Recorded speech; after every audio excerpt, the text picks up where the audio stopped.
This is the HUAWEI Mate 50 Pro, and today we would like to demonstrate how you can share the Wi-Fi network password on this device.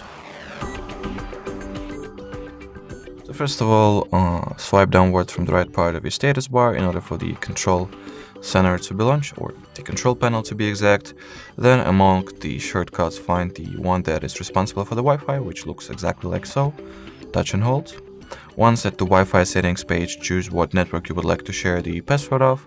I'll go with the one that I'm currently connected to. Tap on it, and as you can see at the window that pops up right after,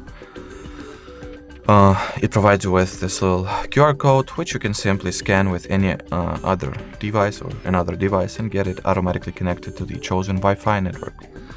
Alrighty, so that would be it for this video. Thank you so much for watching, and bye-bye.